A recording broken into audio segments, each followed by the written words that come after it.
You will hear two students of social history called Annie and Jack discussing their presentation about refrigeration. First, you have some time to look at questions 21 to 24.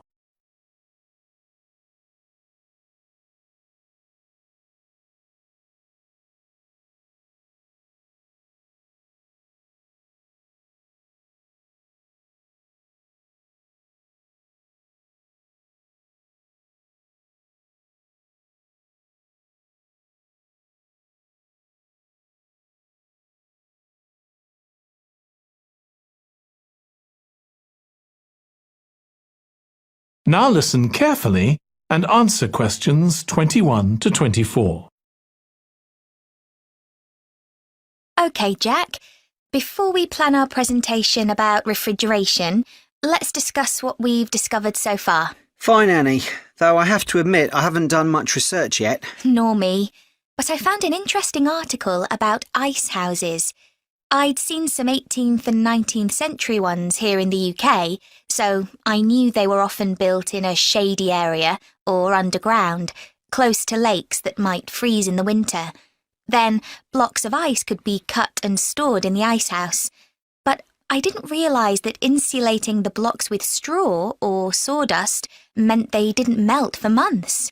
The ancient Romans had refrigeration too. I didn't know that. Yes.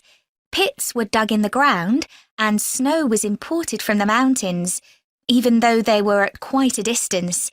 The snow was stored in the pits. Ice formed at the bottom of it. Both the ice and the snow were then sold. The ice cost more than the snow, and my guess is that only the wealthy members of society could afford it. I wouldn't be surprised. I also came across an article about modern domestic fridges. Several different technologies are used, but they were too complex for me to understand. You have to wonder what happens when people get rid of old ones. You mean because the gases in them are harmful for the environment? Exactly. At least there are now plenty of organisations that will recycle most of the components safely. But of course, some people just dump old fridges in the countryside. It's hard to see how they can be stopped, unfortunately. In the UK, we get rid of 3 million a year altogether. That sounds a lot, especially because fridges hardly ever break down. That's right. In this country, we keep domestic fridges for 11 years on average, and a lot lasts for 20 or more. So if you divide the cost by the number of years you can use a fridge, they're not expensive, compared with some household appliances. True.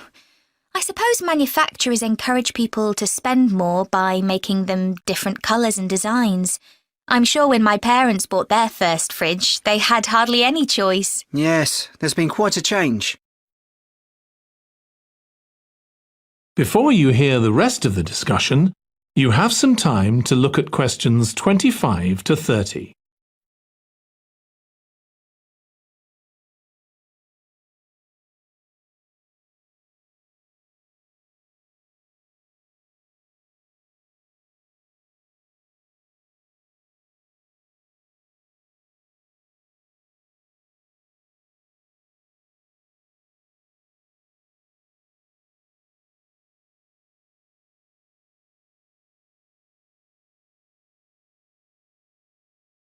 Now listen and answer questions 25 to 30.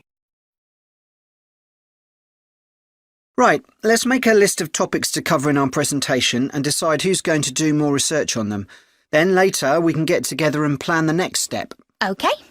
How about starting with how useful refrigeration is and the range of goods that are refrigerated nowadays? Because, of course, it's not just food and drinks. No, I suppose flowers and medicines are refrigerated too. And computers. I could do that, unless you particularly want to. No, that's fine by me. What about the effects of refrigeration on people's health?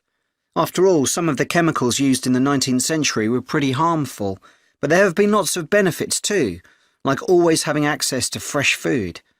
Do you fancy dealing with that? I'm not terribly keen, to be honest. Nor me.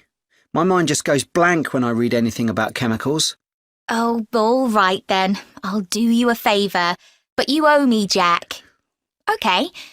What about the effects on food producers? Like farmers in poorer countries being able to export their produce to developed countries. Something for you, maybe? I don't mind. It should be quite interesting. I think we should also look at how refrigeration has helped whole cities. Like Las Vegas, which couldn't exist without refrigeration because it's in the middle of a desert. Right. I had a quick look at an economics book in the library that's got a chapter about this sort of thing. I could give you the title if you want to do this section. Not particularly, to be honest. I find economics books pretty heavy going as a rule. OK, leave it to me then. Thanks. Then there's transport and the difference that refrigerated trucks have made. I wouldn't mind having a go at that. Don't forget trains too. I read something about milk and butter being transported in refrigerated railroad cars in the USA right back in the 1840s. I hadn't thought of trains. Thanks. Shall we have a separate section on domestic fridges? After all, they're something everyone's familiar with. What about splitting it into two? You could investigate 19th and 20th century fridges, and I'll concentrate on what's available these days, and how manufacturers differentiate their products from those of their competitors. OK, that'd suit me.